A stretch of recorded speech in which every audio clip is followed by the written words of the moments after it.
নমস্কার বন্ধুরা, কৃষ্ণা স্বাদের রান্নাঘরে সবাইকে স্বাগত জানিয়ে আজকে আমি রেসিপিটা শুরু করছি। আজকে আমি করব দই কাতলা। দেখো, আমি এই যে মাছগুলোকে ভালো করে ধুয়ে রেখেছি। এবার আমি এর মধ্যে নুন আর হলুদের গুঁড়ো আর একটু লেবুর রস দিয়ে মেখে 10 মিনিটের জন্য মেখে রাখবো। ভালো করে আমি একটু মেখে রাখছি।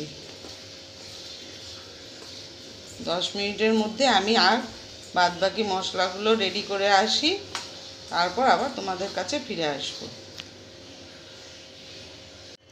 দেখো, এই যে মাছগুলো আমি নুন হলুদ আর লেবুর রস দিয়ে মেখে রেখেছিলাম এবং মাছগুলোকে ভেজে নেব। তার জন্য কড়াইতে তেল গরম করতে দিয়ে দিয়েছি। তেলটা এবার আস্তে আস্তে করে মাছটাকে আমি ভেজে নেব।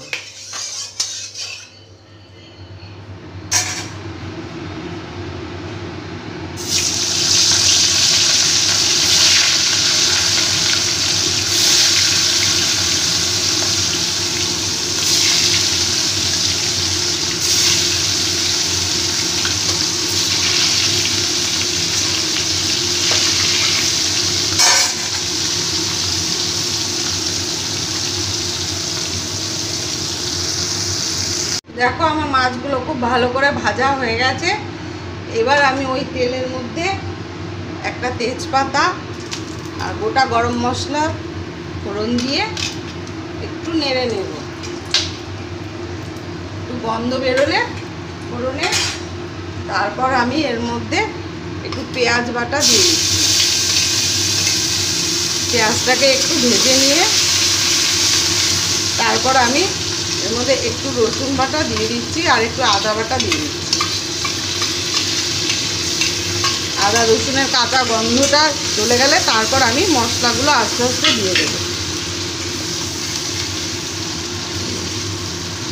দেখো, আমি এই দই কাতলার জন্য আমি এই যে দই ফেটিয়ে রেখেছি, এর মধ্যে আমি জিরের গুঁড়ো, ধনের গুঁড়ো আর সামান্য একটু লঙ্কার গুঁড়ো দিয়ে দিচ্ছি।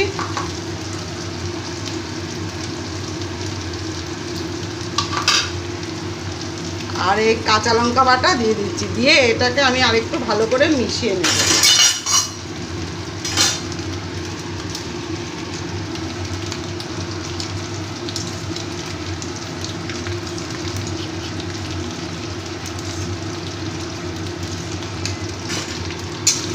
আমার এই পেঁয়াজটা ভালো করে ভাজা হয়ে গেছে।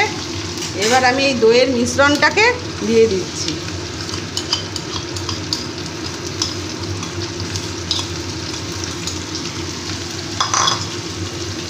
টমেটো বাটা দিয়ে দিলাম আর কাজু আর চারমগজ বাটাটা দিয়ে দিচ্ছি। দিয়ে আমি ভালো করে একটু কষিয়ে নেব।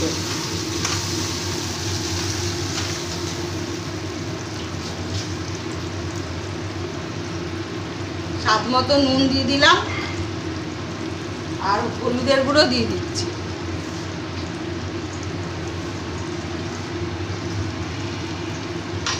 দিয়ে মশলাটাকে আমি ভালো করে কষিয়ে নেব।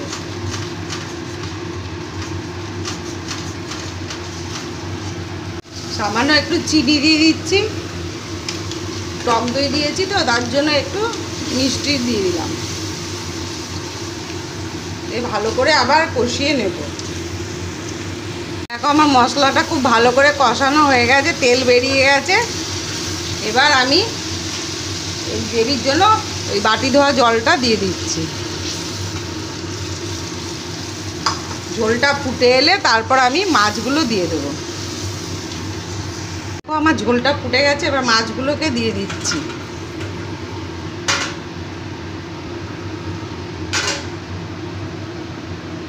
ওপর থেকে একটু গরম মশলার গুঁড়ো দিয়ে দিলাম। দিয়ে 5 মিনিট ফুটলে তারপর এটা আমার রেডি হয়ে যাবে। চেরা কাঁচা লঙ্কা দিয়ে দিলাম। আমার দই কাতলা রেডি হয়ে গেছে। তোমরা একবার হলেও বাড়িতে করে দেখো এইভাবে। রেসিপিটা যদি তোমাদের ভালো লেগে থাকে তাহলে লাইক, কমেন্ট ও শেয়ার করে দিও আর সাবস্ক্রাইব করে দিও চ্যানেলটিকে।